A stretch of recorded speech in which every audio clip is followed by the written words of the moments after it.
Stefanich. I'm at Zumas Rescue Ranch today, and we are doing equine-assisted psychotherapy with rescued horses from slaughter and pairing those horses with children trapped in foster care.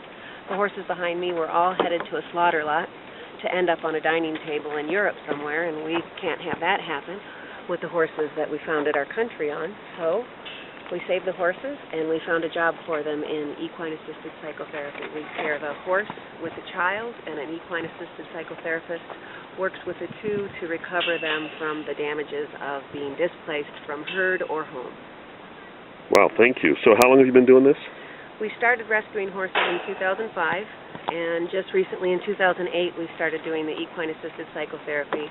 Most recently we've done a presentation for the Colorado Department of Human Services, and from that presentation they've asked us to speak at their national conference in October. We have one of those therapists out here today donating her time. She was so interested in the programs that we're providing for the foster kids that she wanted to come out and learn how to do it and learn more about it. And that's what we're doing today. This is our first Wellness with Horses out at the ranch, and we're providing sponsored therapy for children in the foster care system. Sponsored by, of course, when people bring them, if they don't want to go to the auction lot and they bring them to like Zuma's Horse Rescue, what is that? That's a much better option. You guys take them for nothing. You say, "Here's my horse. I can't take care of it," or how does it work with the horse rescue part? Yeah. So in what we've done in a couple cases is the owner surrenders the horse to us. In Colorado, there's the state brand board will transfer the ownership over to Zumas, and then we'll take the horse in our plans. We're preparing to implement a non-for-profit veterinarian hospital so we can address the cases with our own herd where we have ailments and treat those, but as well we also want to work on cases where we might be actually able to help work the horse through any minor lameness that they have, and actually fix that, and then work with the horse to either get them under saddle or rehomed. Ultimately, that's what we're looking to try and do. But I think through awareness, what we're really trying to address is the overpopulation that we're seeing with horses. Trying to eliminate some of the breeding that's been. Okay, I'm talking to Gail, and tell us what you do and the rest of your name, so make sure we get it right. Okay, my name is Gail Tremblay, and I'm a foster parent with Arapahoe County, and I have been for the last 20 years. Currently, I'm caring for 5 teenage boys in my home, and I also have 2 adopted children that are 18 and 13. About 3 years ago, I started in with the horses. I purchased one, and now I'm up to 6 horses and 2 ponies. Just kind of have come upon them by different people that no longer could care for them, or they had some medical needs, or they couldn't afford to feed them anymore. And I've just found how dynamic the horses have been in a therapeutic setting with the kids. So about a year ago, last June actually, so coming up on a year this summer, I found this farmhouse to rent, and it happened to be connected to Zumas Rescue Ranch. At the time that wasn't in existence, but when Jody and I met, and I had the foster kids and she had the rescue horses, we kind of decided that this would be a great thing to use the rescue horses with the children that we were rescuing out of the foster care system. So we started coming up with plans to actually do a more formalized therapy, and getting therapists in here to work with the kids, the boys, and different other various foster children. It was so great what I was accomplishing with the 5 boys, but could we make this larger and encompass more children that were struggling in the foster care system, that their needs were not being met solely by traditional therapies. And I could just see what a difference it was making to my boys, being able to use the So tell me about what the therapy, how it works, and the different parts of the therapy. Different parts of the therapy is everything involving the horse. And one of the biggest things that I have found that has been a very therapeutic environment, as bizarre as it sounds, is really the cleanup and the care of the horses.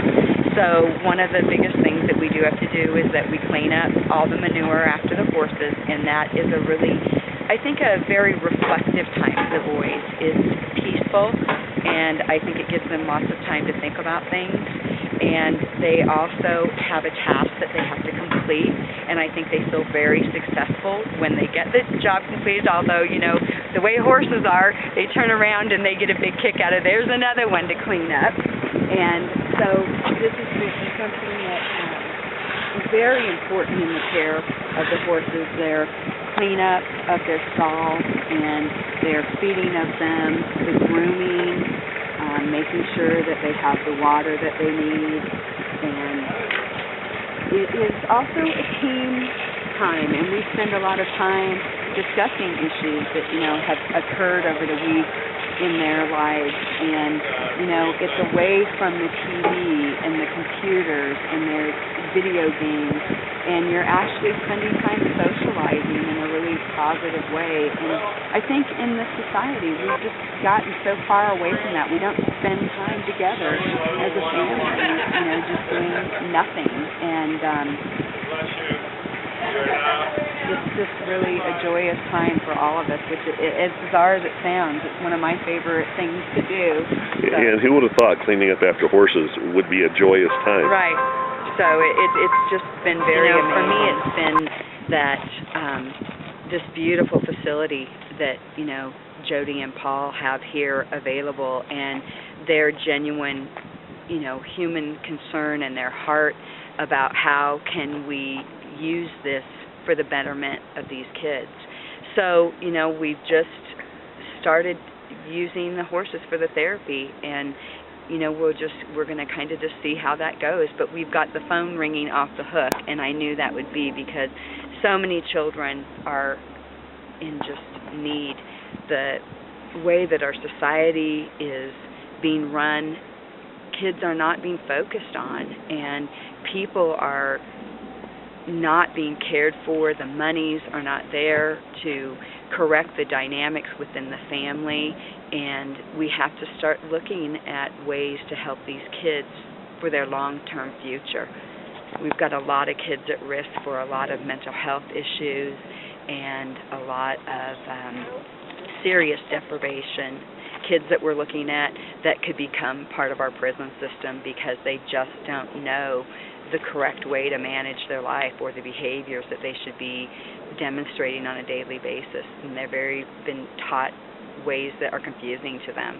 So, tell me what it is that makes the horse therapy work. What's your take on that?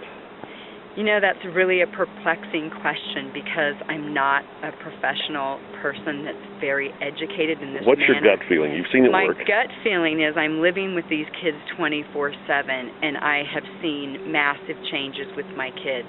I've got kids that have severe mental health issues that have not lived in any foster homes possibly longer than 2 and 3 months, and they've been able to maintain in my home 2 and 3 years. These are kids that have had numerous failed placements. They've had failed adoptive placements. They have aggressive behavior issues. The horses seem to be a calming effect in their life. They seem to be able to trust the horses, and through building that relationship and that bond, they're able somehow to transfer that to human beings. And I think that that's something that we have to look at, that in a traditional therapy, that you're developing a relationship with another human being. Well, these kids don't know how to do that, and they don't know how to trust people. So if we can go back to the horses and empower them to deal with their aggressive behaviors, and I think part of that is that the horses are so large and so powerful that they have to build a respect for that relationship. And that's something when they're being aggressive and having violent behaviors, you get up against a horse, you might think twice about that. And I think that through that, it teaches them that there is someone bigger and more powerful. And the relationship becomes built on respect. And when they learn to build that with the horse, then they can transfer that to human beings and say, geez, maybe it's not all about the power and the size. Maybe it's about me logically thinking through and using my thought processes instead of just acting out.